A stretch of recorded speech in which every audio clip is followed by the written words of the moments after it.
Norman Cousins, in the Saturday Review, wrote an interesting article that really made me sit up and take notice. He called it "The Danger Beyond Smoking." Now, to him, he was so concerned that people who know, intelligent men and women who have learned what smoking does to their bodies and their health, go on anyway and don't give it up and keep on smoking. And he's much disturbed about this. And he says this: how much sensitivity do they have to the fragility and preciousness of life? How profound is their awareness of the potentialities of a fully awakened human being? What connections do they see between a respect for life and the healthy development of society? These questions are more vital to the nation's future than the size of our stockpiles or the steady increase in the gross national product. Nothing can be more dangerous to a nation than the feeling by any considerable portion of its people that they really don't care whether they live or die. This is a very interesting comment, because it has also been beyond my comprehension how intelligent men and women don't care, as if their lives mean nothing. So I'll die. So what? What kind of attitude is this among Americans or among any human being? Now, the meaning, of course, as I told you, those of you who are smokers are not going to quit over what I say. But from now on, you're never going to enjoy it as much. Don't throw away your cigarettes because you can go looking for them. Oh, I'm going to throw it away. Oh, I'm sick, I'm going to throw it away. 2 minutes later, where are those cigarettes? What happened to those cigarettes? Where are they? The important thing, of course, is give your children, your friends, your family, this kind of education in time. The great secret is prevention, not cure. I think that those of you who are smokers will just have to be written off on the ledges of death and go. It may take many years, but if we have a decent educational program in this country and enough information in time, then we can start a new healthy group that will not be dying off like flies from cancer and heart disease. You cannot save those who are already addicts. They're beyond redemption. The few who give it up are exceptions, not the rule. One man said to me, I've read so many horrible things about smoking, I've decided to give up reading.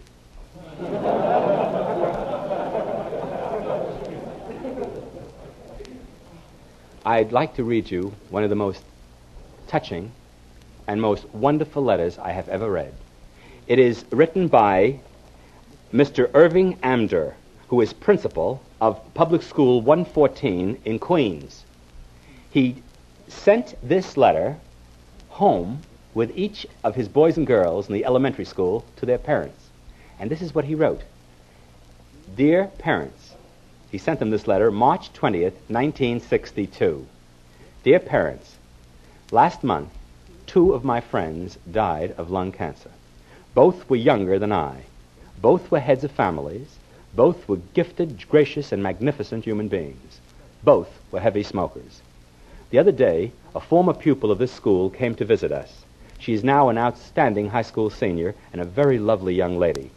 Proudly, she showed me a beautiful jeweled cigarette lighter that her father had given her for her birthday. For the sake of your children, I ask you to read the clippings reproduced on the next page from the New York Times, which report that the National Medical Associations of Great Britain, Denmark, and the United States, among the most authoritative in the world, have definitely established that smoking is a factor in lung cancer, as well as in heart disease, bronchitis, and tuberculosis. What pathetic folly it is, in the face of such evidence, to dupe oneself with the sophistry that the medical authorities have merely demonstrated a statistical link and not a causal link. The causal link will probably not be uncovered until the elusive puzzle of cancer is completely solved. How many lives will be deliberately destroyed until then?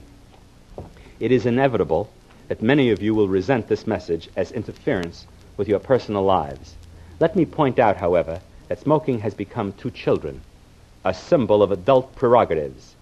By smoking, you encourage your children to ignore medical advice, and you create in them an almost compulsive drive to smoke in order to display adult sophistication. We call this showing off. It is estimated that 75% of all high school seniors are habitual smokers. How many of these children will be cut down by lung cancer with their lives half-lived? In the long run, is tobacco addiction really less serious a menace to our children than drug addiction? Can it be denied that smoking is an educational problem and the proper concern of a school? I have become a bit impatient with those who assure themselves that they cannot break the habit that smoking is a symptom which, if inhibited, will be replaced by other more horrendous symptoms, etc., etc. Let's put self-indulgent, pseudoscientific rationalizations aside. Let's not nullify the powers of reason to control conduct.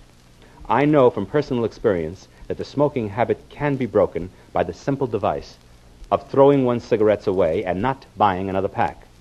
Of course, it takes determination. Of course, the unsatisfied craving will be disturbed for 2 or 3 months. Any parent would gladly undertake this self-denial to save his child's life right now. Why not undertake this sacrifice to save your child's life 15 or 20 years hence? Don't expect him or her to take this matter seriously if you don't.